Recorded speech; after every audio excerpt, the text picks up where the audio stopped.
Summer holidays வந்தாச்சு நம்ம GT Holidays வந்தாச்சு South India's #1 travel brand பாரம்பரியமான KTV True Value Groundnut Oil பாரம்பரியமான KTV True Value Groundnut Oil AK வராரு வழி விடுறா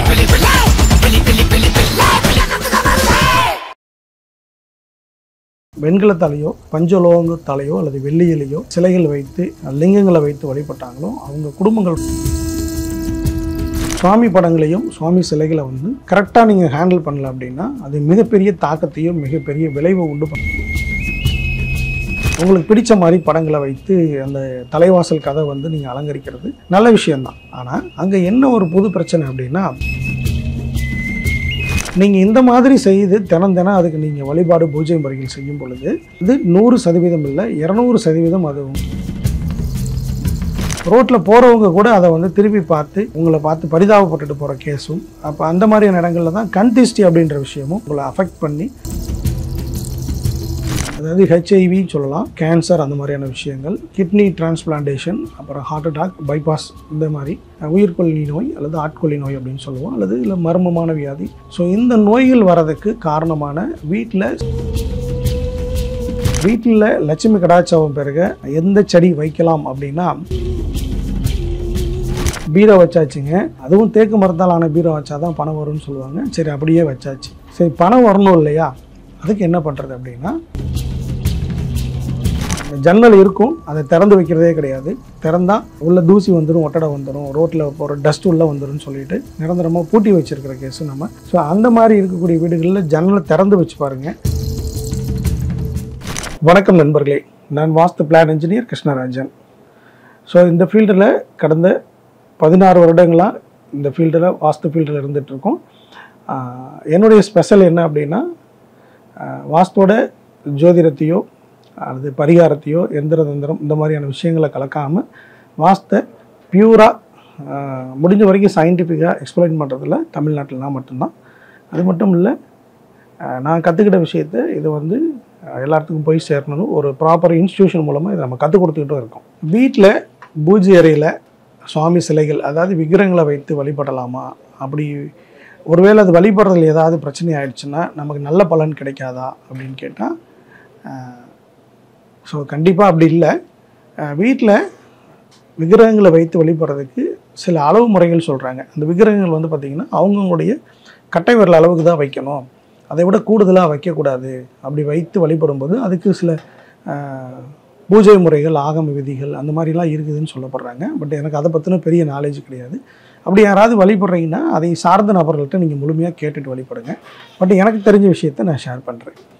என்னுடைய அனுபவத்தில், இந்த நீண்ட நெடுபயணம், இந்த வாஸ்து அனுபவத்தில் யாரெல்லாம் வீட்டில் ஒரு அடி உயரம், 1.5 அடி உயரம் வெண்கலத்தாலேயோ அல்லது பஞ்சலோகத்தாலேயோ அல்லது வெள்ளியிலேயோ வைத்து சிலைகள் வைத்து லிங்கங்களை வைத்து வழிபட்டாங்களோ அவங்க குடும்பங்கள் ரொம்ப கஷ்டப்பட்டு சின்னாபின்னமாகி சீரழிஞ்சு, ஸோ சில இடங்களில் வந்து நடுத்தெருவுக்கு வந்த கேசஸ்லாம் நான் பார்த்துருக்கேன். இது நான் சொல்லக்கூடியது பிராமணர்களை தவிர யாரெல்லாம் இந்த சிலைகளை வைத்து வழிபட்டாங்களோ அவங்க குடும்பங்கள் சின்னாபின்னமாகி கஷ்டப்பட்டு நடுத்தெருவுக்கு வந்து பொருளாதார ரீதியாகவும் ஹெல்த் எல்லாமே காணாமல் போன கேஸை வந்து நான் பார்த்துருக்கேன் நான். அப்போது வீட்டில் வந்து சிலைகளை வைக்கிறதுக்கு சில அடிப்படையான விதிமுறைகளை நம்ம தெரிஞ்சிருக்கணும் அப்படின்றது தான் என்னுடைய கருத்து. பட் என்னுடைய எக்ஸ்பீரியன்ஸில் நம்ம நிறைய இடங்களில் வீடுகளில் பூஜை அறைக்கு பிளான் கொடுக்கும்போது நம்ம இப்போ சாமி படங்களை வைத்து கொள்கிறது தான் நம்ம பிளான் கொடுக்குறோம். ஆனாலும் அதை நம்ம கட்டி கொடுத்த பிறகு அல்லது அவங்களுக்கு நாலேஜ் கொடுத்த பிறகு, குடி போன பிறகு அவங்க என்ன வச்சுருக்காங்கன்னு நமக்கு தெரியறதில்ல. பட் ஆனால் சுவாமி படங்களையும் சுவாமி சிலைகளை வந்து கரெக்டாக நீங்கள் ஹேண்டில் பண்ணல அப்படின்னா அது மிகப்பெரிய தாக்கத்தையும் மிகப்பெரிய விளைவை உண்டு பண்ணுது அப்படின்றது என்னுடைய கருத்து. இதில் வந்து வெறும் கற்கள் சிலைகள் மட்டும் இல்லை, உலோக சிலைகள் மட்டும் இல்லை, வெள்ளியால் ஆன சிலைகள் மட்டும் இல்லை, அப்புறம் சில நவதானியங்களான சிலைகள் மட்டும் இல்லை, எல்லாத்துக்குமே ஒரே தன்மை இருக்குது அப்படின்றது தான் என்னை பொறுத்த வரைக்கும் நான் சொல்லக்கூடிய பதில். ஸோ என்னை பொறுத்த வரைக்கும் நீங்கள் சிலைகளை வைத்து வழிபடணும் அப்படின்ற ஒரு நிலை வந்தால் தயவு செஞ்சு அதை தவிர்த்துட்டு கோவிலில் இருக்கக்கூடிய விக்கிரகங்களை, கோவிலில் இருக்கக்கூடிய சிலைகளை கோவிலில் போய் நீங்கள் உங்களுக்கு பிடித்த இஷ்ட தெய்வத்தையோ குலதெய்வத்தையோ வழிபடுறது சிறப்பு அப்படின்னு தான் நான் சொல்லுவேன். அவரை அழைச்சி கொண்டு வந்து நீங்கள் வீட்டில் விட்டுட்டு குத்துதே குடையுதுன்னு சொல்லி வருத்தப்படாதீங்க. ஸோ அந்த மாதிரி பாதிக்கப்பட்ட நபர்கள் நாங்கள் நிறைய டஜன் கணக்கில் பார்த்துருக்கோம். ஸோ இது என்னுடைய ஹம்பிள் ரெக்வஸ்ட். எச்சரிக்கை எச்சரிக்கை எச்சரிக்கை. தலைவாசல் கதவுகளில் வந்து சுவாமி படங்கள் அல்லது அன்னம் பச்சி போன்ற படங்கள் அல்லது மலர்கள் அல்லது வந்து கஜபதி இந்த மாதிரி கஜலட்சுமி இந்த மாதிரியான படங்கள்லாம் வைக்கிறதுனா தாராளமாக வடிக்கலாம். அது இன்றைக்கி வந்து அழகாக சிஎன்சி கட்டிங்ஸ்லாம் வந்துருச்சு. உங்களுக்கு பிடிச்ச மாதிரி படங்களை வைத்து அந்த தலைவாசல் கதை வந்து நீங்கள் அலங்கரிக்கிறது நல்ல விஷயந்தான். ஆனால் அங்கே என்ன ஒரு புது பிரச்சனை அப்படின்னா, சுவாமி படங்களை வந்து நாங்கள் போட்டுக்கலாம் அப்படின்னு சொல்லி நாங்கள் அப்ரூவல் பண்ணும்போது காலப்போக்கில் நம்ம மக்கள் என்ன பண்ணிடுறாங்க, அதுக்கு வந்து மஞ்சள் குங்குமம்லாம் தடவி தூப தீபம் காமிச்சு அந்த இடத்துலையும் ஒரு கோவில் மாதிரியான ஒரு சூழலை உருவாக்கிடுறாங்க. சில வீடுகளில் வந்து பார்த்திங்கன்னா வீட்டுடைய தலைவாசலில் ஒரு பெரிய அகல் விளக்கு எரிய விட்டு ஸோ அது எந்நேரமும் அது கோவில் வீடு மாதிரியான ஒரு கான்செப்டையே உருவாக்கிடுறாங்க. ஸோ அந்த மாதிரியான இடங்களையும் நம்ம நிறையா பார்த்துருக்கோம். ஸோ அதனால் என்ன பண்ணுறது, பொதுவாக தலைவாசல் கதவுகளில் வந்து அதாவது இறைவனுடைய படமோ இறைவியோட படங்களை எதுவும் வடிக்காமல் ஒரு ஜென்ரலாக இருக்கக்கூடிய படங்களை வடிவமைச்சுக்குங்க அப்படின்னு சொல்லி நம்ம ஆலோசனை பண்ணுறது. இதுதான் நம்ம வந்து பண்ணாதீங்கன்னு சொல்கிறதுக்கான காரணம். இதில் நம்ம மக்கள் வந்து நம்ம சிலையை வடிச்சுக்குங்க அப்படின்னு சொல்லும்போது இறைவனோ இறைவியோ வடிச்சுங்கன்னு சொல்லும்போது அதில் ரெட்டை கதவு போடலாமா ஒத்த கதவு போடலாமா, அந்த கதவோட திக்னஸ் எவ்வளோ, இந்த மாதிரியான கேள்விகள் இன்னும் நிறையா போயிட்டே இருக்குது. சில வீடுகளில் வந்து வடக்கு பார்த்தோ கிழக்கு பார்த்தோ உள்ள வீடுகளில் அவங்களுடைய குலதெய்வம் இஷ்ட தெய்வம் பார்த்திங்கன்னா வேறு திசையில் இருக்கும். ஸோ அதுக்கு நாங்கள் எப்படி போடுறது அப்படின்ற கேள்விகளும் இன்னும் நிறைய உண்டு. சில வீடுகளில் வந்து 4 பேர் இருப்பாங்க, அதில் 3 பேர்த்துக்கு வந்து இறை நம்பிக்கை இருக்கும், ஒருத்தருக்கு வந்து இறை நம்பிக்கையே இல்லாத நபராக இருப்பாங்க. ஸோ அது அந்த மாதிரியான வீட்டுக்குள்ளே கான்ட்ரவர்சி போகும். சில பில்டர் வந்து நம்மக்கிட்ட இந்த மாதிரியான சுவாமி படங்களை விக்கிரகங்களை வரைஞ்சி நாங்கள் டோர் போட்டு தரோம் அப்படின்னு சொல்லுவாங்க. அந்த வீட்டை ஒரு வேளை வேறு மதத்தினர் அதை வாங்க நேர்ந்துச்சு அப்படின்னா அந்த வீடு விற்கப்படாமல் போகிறதும் பார்க்க முடியுது. ஸோ ஒரு பலவாறான ஒரு குழப்பமான சூழல் அப்படின்றதுனால மெயின் டோரில் இந்த தலைவாசல் கதவுகளில் எந்த ஒரு படங்களையும் போட்டுக்கிட வேண்டாம், நீங்கள் வடிவமைச்சுக்கிட வேண்டாம் அப்படின்றது நாங்கள் மேலோட்டமாக இது எல்லாத்துக்கும் பொருந்தும்படியாக இருக்குன்றதுனால எல்லாத்துக்கும் அமைச்சுக்கிட வேண்டாம் அப்படின்றது எங்களுடைய கருத்து. வீட்டுக்கு முன்னாடி வேலு, பிள்ளையார், அப்புறம் சாய்பாபா, விநாயகர், நடுக்கல், சூலாயுதம் இந்த மாதிரி ஏன் வைக்கிறோம் அப்படின்னா, அந்த வீட்டில் தெருக்குத்தோ தெருப்பார்வையோ தெரு தாக்கமோ அல்லது எதிர் வீட்டுடைய வாசலோ எதிர் வீட்டுடைய ஜன்னல் குத்தலோ இருந்தால் தான் நம்ம இதெல்லாம் வைத்து வழிபடுறது உண்டு.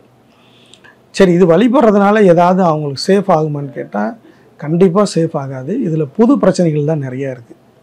உதாரணத்துக்கு ஒரு தெருக்குத்துள்ள ஒரு இடத்துல வந்து இந்த மாதிரி வேலோ சூலாயுதமோ நடுக்கலோ சாய்பாபாவோ விநாயகர் சிலையோ வைத்து நீங்கள் வழிபடுறீங்க அப்படின்னா இந்த இடத்துல நீங்கள் டெய்லியும் இந்த வீடு தெருக்குத்தில் இருக்குது அதெல்லாம் வைத்து நீங்கள் டெய்லியும் பூஜை பண்ணி ஒரு பிராமணரை ஒருத்தர் வர சொல்லி டெய்லியும் அதுக்கு ஒரு தூபதீபம் காமிச்சு பூஜைகள் பண்ணுறீங்க அப்படின்னா அந்த இடத்துல டெய்லியும் தெருக்குத்து இருக்கிறதுக்கு வந்து நீங்கள் ஒரு ரீகன்ஃபர்மேஷன் பண்ணுறீங்க. அப்படி பண்ணும்போது என்ன ஆகிடுது அப்படின்னா மென்டலி நீங்கள் வந்து சைக்காலஜிக்கலாக நம்ம வீடு தெருக்குத்தில் இருக்குது அல்லது எதிர் வீட்டுடைய ஜன்னல் குத்தல் இருக்குது, எதிர் வீட்டுடைய பார்வை இருக்குது, அது வந்து நம்மளை பாதிக்குதுன்னு சொல்லி வந்து நீங்களே உங்களுக்கு வந்து மென்டலி நீங்கள் ப்ரோக்ராம் பண்ணிக்கிறீங்க. ஸோ நீங்கள் அப்படியே விட்டுட்டாலும் கூட அது உங்களுக்கு எந்த கெடுதலையோ எந்த ஒரு பிரச்சனையோ அது உங்களுக்கு கொடுக்க போகிறதில்ல. ஸோ நீங்கள் இந்த மாதிரி செய்து தினம் அதுக்கு நீங்கள் வழிபாடு பூஜை முறைகள் செய்யும் பொழுது அது 100% இல்லை 200% அது உங்களுக்கு நெகட்டிவான பலனை கொடுத்து பெரிய பூதகரமான விஷயத்தில் கொண்டு போய் விடுறது பார்க்க முடியுது.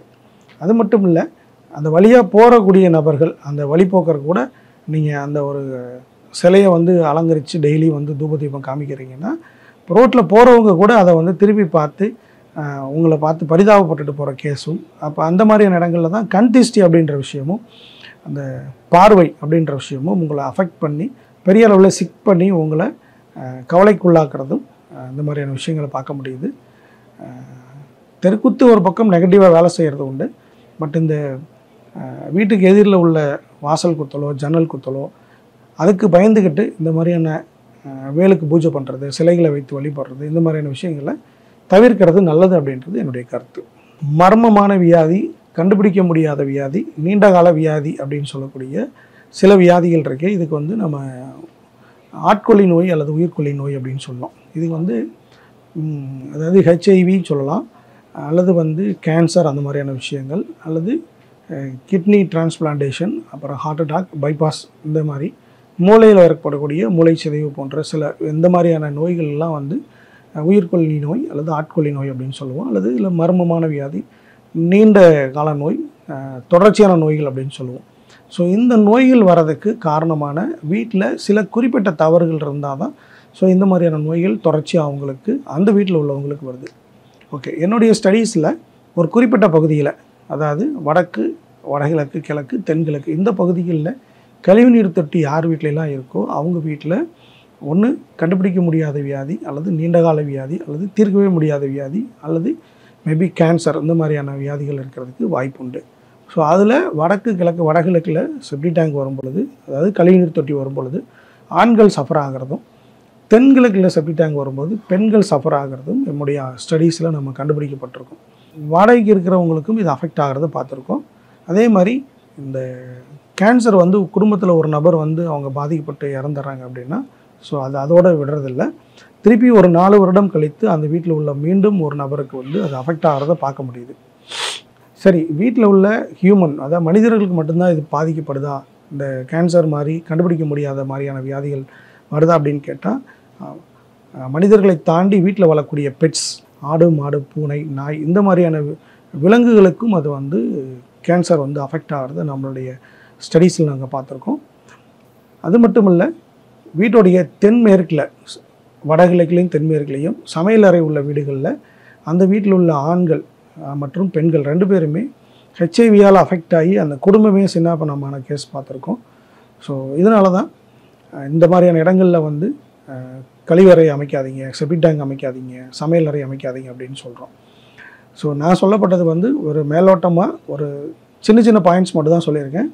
இன்னும் டெப்த்தாக போய் எக்ஸாக்டாக இந்த இடத்துல இந்த பிரச்சனை இருக்கும், இது இருந்தால் தான் இந்த வியாதிக்கு இந்த பிரச்சனை தான் காரணம் அப்படின்றத என்னால் பின் பாயிண்டோடு சொல்ல முடியும். பட் இது ஒரு மீடியா அப்படின்றதுனால ரொம்ப வெளிப்படையாக சொல்ல முடியல. ஏன்னா ஒருத்தருக்கும் தனிப்பட்ட வியாதி, தனிப்பட்ட பிரச்சனைகள் இருக்குது. பொதுவாக இருக்கக்கூடிய தகவலை மட்டுமே நம்ம இங்கே ஷேர் பண்ணியிருக்கோம். இப்போ உதாரணத்துக்கு என்னை தொடர்பு கொண்டு எனக்கு வந்து சொரியாசிஸ் இருக்குது, சொரியாசிஸ் மாதிரி அல்லது தோலில் கேன்சர் இருக்குது அப்படின்னா, ஸோ அந்த தோல் கேன்சர் வர்றதுக்கு குறிப்பாக இந்த இடத்துல வீட்டில் இந்த பகுதியில் தான் தவறு இருக்கும் அப்படின்னு என்னால் சொல்ல முடியும். பிரெயினில் ஒருத்தருக்கு கேன்சர் இருக்குது அப்படின்னா அது அந்த வீட்டுடைய வடக்கு பகுதியில் ஒரு குறிப்பிட்ட இடத்துல குறிப்பிட்ட விதமான ஒரு கட்டமைப்பு தவறாக இருக்கிறனால தான் அந்த கேன்சர் வருது அப்படின்றதையும் நம்மளால் உறுதிப்பட சொல்ல முடியும் அப்படின்றது என்னுடைய கருத்து. நேற்றைய தினம் என்னுடைய மாணவர் ஒருத்தர் வந்து மதுரையிலேருந்து என்னை தொடர்பு கொண்டு அவங்களுடைய மாமாவுக்கு பிரெயினில் கேன்சர் ஸோ அப்படின்றத நம்மக்கிட்ட கேட்டாங்க. நம்ம எடுத்தெடுப்பில் 3 விஷயம் கேட்டோம்: மாடிப்படி, செப்டி டேங்க், சமையலறை. இந்த 3ல் ஒன்று நான் சொல்லக்கூடிய இடத்துல இருக்குது, இந்த இடத்துல கண்டிப்பாக அவங்க வீட்டில் இருக்கும் அப்படின்னு சொல்லும் பொழுது, ஆமாம் அந்த வீட்டில் மாடிப்படி அந்த இடத்துல தான் இருக்குது அப்படின்ற பதிலும் அவங்க வந்து எனக்கு அக்செப்ட் பண்ணியிருக்காங்க. ஸோ இந்த மாதிரி மர்மமான வியாதி, தொடர் வியாதி, கண்டுபிடிக்க முடியாத வியாதி, மேபி கேன்சர் அல்லது ஆட்கொல்லி நோய் வர காரணமே அந்த வீட்டுடைய வாஸ்து தவறான கட்டமைப்பு தான். வாஸ்து தவறான கட்டமைப்பு ஒரு வீட்டில் இருந்தால் கண்டிப்பாக அந்த வீட்டில் ஒரு நபருக்கு இல்லை, மீண்டும் மீண்டும் அந்த வீட்டில் உள்ள பல பேர்த்துக்கும் அந்த வியாதிகள் தொடர்ச்சியாக வருது அப்படின்றது என்னுடைய கருத்து. வீட்டில் லட்சுமி கடாட்சம் பெருக எந்த செடி வைக்கலாம் அப்படின்னா, அப்படி பார்த்தோம்னா வீடெல்லாம் செடி வளர்த்துட்டு யாரும் வேலைக்கு போகாமல் ஸோ லட்சுமி கடாட்சத்தோட, அதாவது செல்வ வளத்தோட வீட்டில் இருந்துக்கலாம். ஸோ அப்படிலாம் எதுவும் கிடையாது. பட் ஆனால் வாஸ்து சாஸ்திரத்தில் பொய்யான தகவல்கள், முன்னுக்கு பின்னான தகவல்கள் நிறைய பரப்பப்பட்டிருக்கு. அதில் குறிப்பாக ஒரு எல்லோ கலரில் ஒரு ஹாரன் ஸ்டைலில் இருக்கக்கூடிய ஒரு செடி வந்து அதுக்கு பேர் வாஸ்து செடின்னே சொல்லி அது எல்லா வீடுகள்லேயும் முன்னாடி வளர்க்குறது உண்டு. அது இயல்பாக எல்லா ஊர்லேயும் வரக்கூடிய செடி அப்படின்றதுனால எல்லாருமே அதுக்கு பேர் வாஸ்து செடி அப்படின்னே சொல்லி வளர்க்குறாங்க. சமீப நாட்களாக இந்த மரங்களுக்கும் செடிகளுக்கும் வாஸ்துக்கும் சம்மந்தம் இருக்குது. அது பால் தரக்கூடிய செடிகளையோ மரங்களையோ வீட்டில் வளர்க்கக்கூடாது. பால் இல்லாத மரங்கள், அதாவது பால் தரக்கூடிய மரங்கள்லாம் பெண் மரமும், பால் தராத மரங்கள்லாம் ஆண் மரமும். அந்த ஆண் மரங்களை வந்து வீட்டில் வளர்த்தா நல்லது, பால் தரக்கூடிய பெண் மரங்களை வளர்த்தா நல்லதில்லை அப்படின்னு சொல்லப்பட்டு ஸோ அது பெரிய வதந்திகளாகவே பரப்பப்பட்டிருக்கு. ஸோ உண்மையில் அந்த மாதிரி எதுவும் இல்லை. அப்படி இருந்தால் நாங்கள்லாம் வாஸ்து பார்க்குற வேலையை விட்டுட்டு வீட்டை சுற்றிலுமே செடிகளை வளர்த்துட்டு, இப்போ எங்களுக்கெல்லாம் ஏக்கர் கணக்கில் நிலம் இருக்குது. ஸோ ஏக்கர் கணக்கில் அந்த செடிகளை வளர்த்துட்டு நடுவிலே உட்காந்துட்டு பணம் பார்த்துட்டு அப்படியே ஜாலியாக வீட்டில் இருந்துடலாம். அப்படி எதுவும் கிடையாது மக்களே. அப்படி யாராவது அந்த மாதிரி செடிகள் இருக்குது, அதை வாங்கி வீட்டில் வைத்தா பணம் வரும், கஷ்டம் போயிடும், அதிர்ஷ்டம் வரும், ஐஸ்வர்யம் வரும் அப்படின்னு சொன்னால் அப்படி சொல்கிற நபர் முதல் அதை செய்திருக்காரா அப்படின்றத ஒரு கேள்வியை கேளுங்க. அப்படி அவர் சொல்கிறாரு அப்படின்னா அவருக்கு அதன் மூலம் பணம் வரக்கூடிய வேலையை அவர் பார்த்துட்ருப்பார். ஆக்சுவலாக நாங்கள் என்ன சொல்லுவோம்னா, இந்த மாதிரி பரிகாரம் பண்ணுறவங்க வாஸ்துல பொருள்களை விற்றோ இந்த மாதிரி செடிகளையோ கொடிகளையோ மரங்களையோ இந்த மாதிரியான விஷயங்களை விற்று அதன் மூலம் லாபம் பண்ணக்கூடியவங்க தான் இந்த மாதிரியான தகவல்களை பரப்புகிறாங்க. ஸோ நீங்கள் தான் எச்சரிக்கையாக இருக்கணும். நம்மளை சுற்றி ஆயிரக்கணக்கான விஷயங்கள் நம்ம நம்மளையும் நம்மளை காலி பண்ணுறதுக்கும் பாக்கெட்டை காலி பண்ணுறதுக்கும் நிறைய விஷயங்கள் உண்டு. அதில் குறிப்பாக வாஸ்துல இன்னும் நிறைய ஏராளமான தாராளமான விஷயங்கள் உண்டு. ஸோ அந்த மாதிரியான செடிகள் எதுவும் இல்லை. இது வரைக்கும் அந்த மாதிரியான செடிகள் எதுவும் கண்டுபிடிக்கப்படவும் இல்லை. பணம் வைத்து பணம் சேருவதற்கு அல்ல பணம் நமக்கு வந்துக்கிட்டே இருக்கணும், பணம் சேமிப்பு நிகழணும் அப்படின்னா ஒரு வீட்டில் மொத்த வீட்டு அமைப்பில் தென்மேற்கு மூலை அப்படின்னு சொல்லக்கூடிய அந்த பகுதியை வந்து நிருதி மூலை, கன்னி மூலை, குபேர மூலை, நைருதி மூலை அப்படின்லாம் பல பேர் உண்டு. அந்த தென்மேற்கு மூலையில் வடக்கு முகமாகவோ கிழக்கு முகமாகவோ நம்ம பீரோ வைத்து அதில் பணம் வைத்து எடுக்கும் பொழுது பணம் சேமிக்கப்படும் அப்படின்னு சொல்லி ஒரு நம்பிக்கை உண்டு. பீரோ வச்சாச்சுங்க. அதுவும் வந்து குறிப்பாக மரத்தாலான பீரோ வச்சா தான் பணம் வரும்னு சொல்லுவாங்க. அதுவும் வச்சாச்சு. அதுவும் தேக்கு மரத்தாலான பீரோ வச்சா தான் பணம் வரும்னு சொல்லுவாங்க. சரி, அப்படியே வச்சாச்சு. சரி, பணம் வரணும் இல்லையா? அதுக்கு என்ன பண்ணுறது அப்படின்னா, நம்ம குடியிருக்கக்கூடிய வீடு, சொந்த வீடாக இருக்கலாம், வாடகை வீடாக இருக்கலாம், அது இண்டிவிஜுவலாக இருக்கலாம், அப்பார்ட்மெண்ட்டாக இருக்கலாம். அந்த வீட்டில் வடகிழக்கு பகுதியில் 2 பக்கமும் வடக்கும் சரி கிழக்கும் சரி ஜன்னலை திறந்தால் வானம் தெரியும்படியான கட்டமைப்பு இருந்துச்சுன்னா பணம் அப்படின்ற விஷயம் வரும். பணம் வந்தால் தான் நீங்கள் வந்து சேமிக்க முடியும்.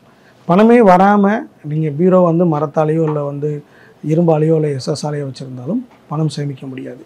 சரி, அப்போ பணம் வரவுக்குண்டான திசைகளை வடக்கு கிழக்கு இருக்கக்கூடிய ஜன்னலை திறந்து வைத்து வானம் தெரியும்படியான அமைப்பில் இருந்துச்சுன்னா கண்டிப்பாக உங்கள் உழைப்புக்கு ஏற்ற ஊதியம் நிச்சயமாக வரும். ஒருவேளை நீங்கள் வாடகை வீட்டில் இருக்கோம் சார், எங்களுக்கு வசதியே இல்லை அப்படின்னா ஜன்னல் இருக்க மாதிரியான வீடுகளை மாற்றிக்கிங்க. சொந்த வீட்டில் இருக்கேன் சார் அப்படின்னா உங்கள் வீட்டில் ஜன்னலே இல்லைன்னா ஜன்னலை வைக்கிறதுக்கு முயற்சி பண்ணுங்கள். இன்னும் நிறைய வீடுகளில் ஜன்னல் இருக்கும், அதை திறந்து வைக்கிறதே கிடையாது. திறந்தால் உள்ள தூசி வந்துடும், ஒட்டடை வந்துடும், ரோட்டில் போகிற டஸ்ட் உள்ளே வந்துடும் சொல்லிட்டு நிரந்தரமாக பூட்டி வச்சுருக்கிற கேஸு, நம்ம அந்த நிரந்தரமாக லாக் பண்ணி வச்சுருக்கிற கேஸு நம்மளால் பார்க்க முடியுது. ஸோ அந்த மாதிரி இருக்கக்கூடிய வீடுகளில் ஜன்னலை திறந்து வச்சு பாருங்கள். 3 days 4 daysலேயே உங்களுக்கு நல்ல சேஞ்சஸ் இருக்கும். இன்னும் சில வீடுகளில் பார்த்திங்கன்னா ஜன்னல் இருக்கும், காலைல ஓப்பன் பண்ணுவாங்க, ஆனால் சன்லைட் வராது, பக்கத்து வீட்டுடைய சுவர் இருக்கும். இன்னும் சில வீடுகளில் வந்து பெரிய கார் ஷெட்டு போட்டிருப்பாங்க, அல்லது பெரிய போர்ட்டிகோ போட்டிருப்பாங்க, பெரிய ரூஃபிங் ஷீட்டோ அல்லது ஒரு பெரிய கேரல் டைப்பில் ஆஸ்பெட்டாஸ் ஷீட் போட்டிருப்பாங்க. ஸோ அந்த மாதிரியான வீடுகள்லையும் ஜன்னல் இருந்தும் திறந்து வைத்தாலும் பணம் அப்படின்ற விஷயம் வராது. இன்னும் சில வீடுகளில் வந்து பெரிய மரங்களையோ செடிகளையோ கொடிகளையோ படர விட்டு அதில் வந்து மணி பிளான்ட் மாதிரியான விஷயங்கள்லாம் படர விட்டு, அப்புறம் கேலண்டரை மாட்டி விட்டு, கண்ணாடிகளை மாட்டி விட்டு, சுவாமி படங்களை மாட்டி விட்டு அந்த ஜன்னலை பயன்படுத்த முடியாத மாதிரிலாம் வச்சுருப்பாங்க. ஸோ இதெல்லாத்தையும் கலைச்சிட்டு கால சூரிய வெளிச்சம் வீட்டுக்குள்ள வரும்படியான ஜன்னல் அமைப்பு இருந்துச்சு அப்படின்னா கண்டிப்பாக பணம் அப்படின்ற விஷயம் வரும். பணம் வந்துச்சு அப்படின்னா நீங்கள் தென்மேற்கில் மரத்தால் ஆன பீரோ மட்டும் இல்லை, ஒரு சின்னதாக ஒரு லாக்கர் இருந்து கூட பெட்ரூமில் வடக்கு முகமாகவோ கிழக்கு முகமாகவோ வைத்து நீங்கள் பணம் வைத்து எடுத்தீங்க அப்படின்னா கண்டிப்பாக பணம் சேரும். ஸோ இந்த எக்ஸ்பெரிமெண்ட்டை நீங்கள் செஞ்சு பார்த்துட்டு வந்து கூட நீங்கள் என்னுடைய கமெண்டில் எழுதலாம். இந்த நிகழ்ச்சியில் வந்து நிறைய கேள்விகளுக்குரிய பதில் உங்களுக்கு கொடுத்துருக்கோம். நேயர்கள் பார்த்துட்டு உங்களுடைய கருத்துக்களை வந்து கமெண்டில் எழுதுங்க. ஃபர்தராக உங்களுடைய கேள்விகளை தொடர்ச்சியாக கமெண்டில் எழுதுங்க. அடுத்தடுத்த செஷனில் உங்கள் கேள்விகளையும் நாங்கள் தொகுத்து இதேமாரி வீடியோ வாயிலாக உங்களுக்கு உங்கள் கேள்விக்குரிய பதிலை தரேன். மீண்டும் அடுத்த வீடியோவில் சந்திப்போம். நன்றி. சம்மர் ஹாலிடேஸ் வந்தாச்சு, நம்ம ஜிடி ஹாலிடேஸும் வந்தாச்சு. South India's number 1 travel brand. பாரம்பரியமான KTV true value ground oil. பாரம்பரியமான KTV true value ground oil. AK வராரு வழி விடுறா.